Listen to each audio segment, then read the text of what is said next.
دعا کی زندگی خراب کر دینے کے بعد اور اس کو غلط ہاتھوں میں بیچ دینے کے بعد فراز آرام سے فضا سے شادی کر کے بیٹھا ہوتا ہے اور اب فضا کی محبت میں گرفتار بھی ہو چکا ہوتا ہے۔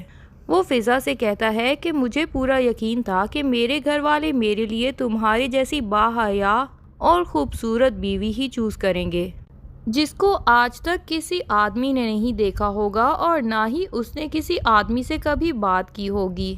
یعنی فراز بھی دعا اور فضا کے باپ جیسا ہی نکلا، جو خود تو باہر کی عورتوں پہ پوری گندی نظر رکھتے ہیں، پر گھر میں اپنی بیوی بہن اور بیٹیوں کو فل پردہ کروا کے رکھنا چاہتے ہیں، اور شادی تو ایسی لڑکیوں سے کرنا چاہتے ہیں جن کے دل و دماغ میں بھی کبھی کسی غیر مرد کا خیال نہ آیا ہو۔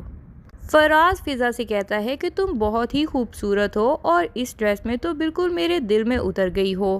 یعنی فراز پہلی ہی نظر میں فضا کا بھی پورا دیوانہ ہو چکا ہوتا ہے، جس کو پہلے دیکھ کے لگتا تھا کہ دعا کے علاوہ تو شاید یہ کسی لڑکی سے کبھی شادی ہی نہیں کرے گا۔ ادھر نوشیروان جب ہوش میں آتا ہے تو ایک دم دعا کا نام لے کے چیخ اٹھتا ہے۔ اس کے پاس بیٹھا جعفر تو ڈر جاتا ہے اور فوراً نوشیروان کے پاس پہنچ کے پوچھتا ہے کہ کیا ہوا۔ نوشیروان بتاتا ہے کہ میں نے دعا کو بہت اونچائی سے نیچے گرتے ہوئے دیکھا، میرا دل کہہ رہا ہے کہ دعا کے ساتھ کچھ برا ہوا ہے۔ جعفر کہتا ہے کہ یہ آپ کا خواب ہی ہوگا سر، ایسا کچھ نہیں ہوا۔ نوشیروان پوچھتا ہے کہ دعا کی کوئی خیر خبر ہے؟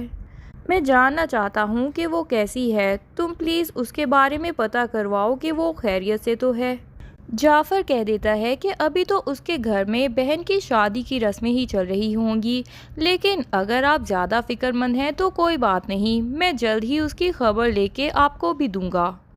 دوسری طرف دعا کے ابا دعا کو لیے بغیر ہی جب گھر میں داخل ہوتے ہیں تو اس کی امی پوچھتی ہیں کہ آپ دعا کو ساتھ نہیں لے کے آئے۔ اسلم صاحب کہتے ہیں کہ دعا ہمارے لیے مر چکی ہے، اب اس کا نام ہمارے گھر میں کوئی نہیں لے گا۔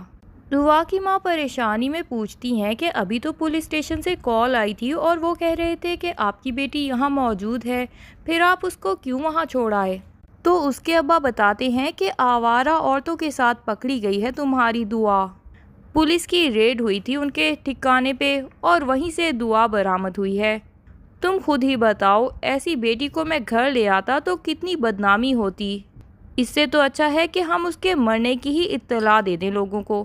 دعا کی اماں کہتی ہیں کہ آپ نے دعا سے بات کی، ہماری دعا ایسی نہیں ہے، یقیناً کوئی حادثہ ہی ہوا ہوگا یا آپ کو کوئی غلط فہمی ہوئی ہوگی۔ لیکن اسلم صاحب ان کو زور سے ڈانٹ دیتے ہیں اور چپ کروا دیتے ہیں۔ ادھر فضا کے سسرال میں بھی یہ خبر پہنچ جاتی ہے کہ دعا تھانے سے پکڑی گئی ہے۔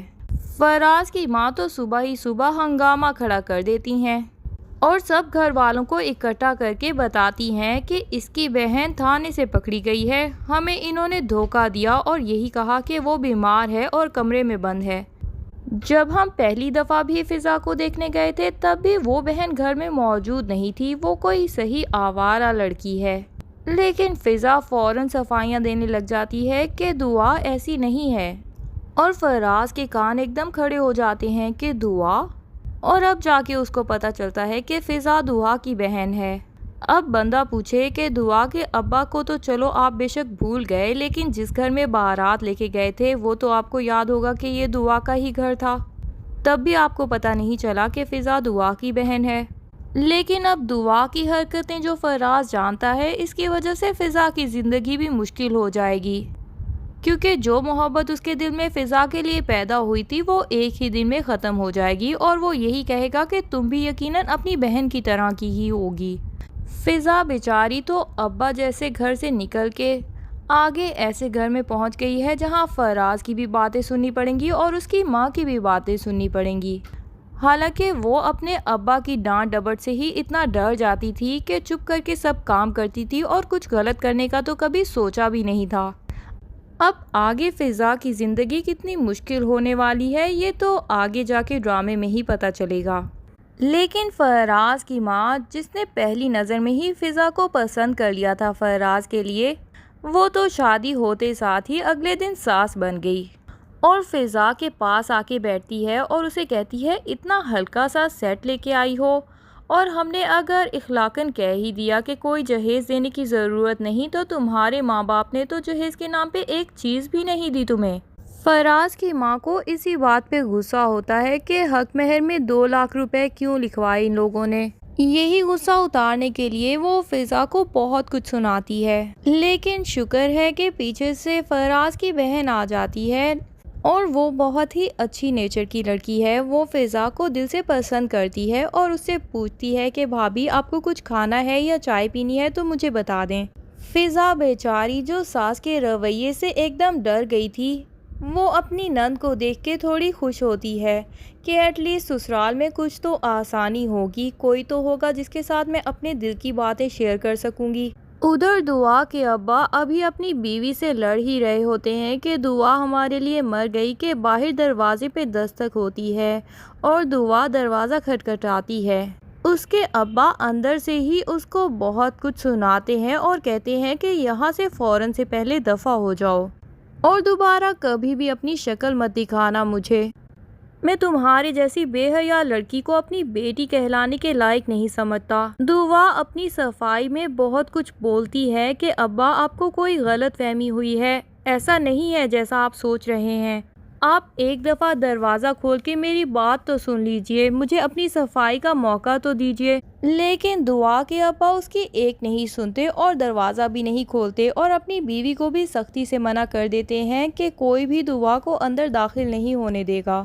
اتنے میں سارے محلے کے لوگ بھی وہاں جمع ہو جاتے ہیں اور ان سب کو پتہ چل جاتا ہے کہ دعا کوئی بیمار نہیں تھی بلکہ وہ پولیس تھانے میں بند رہی ہے، اور لوگ طرح طرح کی باتیں بنانی شروع کر دیتے ہیں کہ اس طرح کی بیٹی ہونے سے تو اچھا ہے کہ انسان بے اولاد ہی رہے۔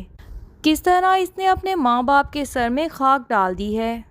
اور کوئی انسان یہ بات بھی کہتا ہے کہ بیٹیوں کو کالج یونیورسٹی پڑھانے سے اچھا ہوتا ہے کہ ان کی ٹائملی شادی کر دی جائے، ورنہ یہی گل کھلاتی ہیں۔ دعا ان سب کی باتیں سن کے عاجز آ جاتی ہے اور وہاں سے چلی جاتی ہے۔ وہ آہستہ آہستہ آگے جاتی ہے اور ایک پارک میں جا کے بیٹھ جاتی ہے اور خوب روتی ہے کہ اس نے چھوٹی سی ایک غلطی کی اور اس کی کتنی بڑی سزا اس کو بھگتنی پڑے گی اب ساری زندگی۔ ادھر جعفر کو بھی دعا کے تھانے جانے کی اطلاع مل چکی ہوتی ہے۔ وہ نوشیروان سے کہتا ہے کہ پتہ نہیں دعا کیسی لڑکی ہے، آپ اس لڑکی کا خیال اپنے دل سے نکال دیجئے۔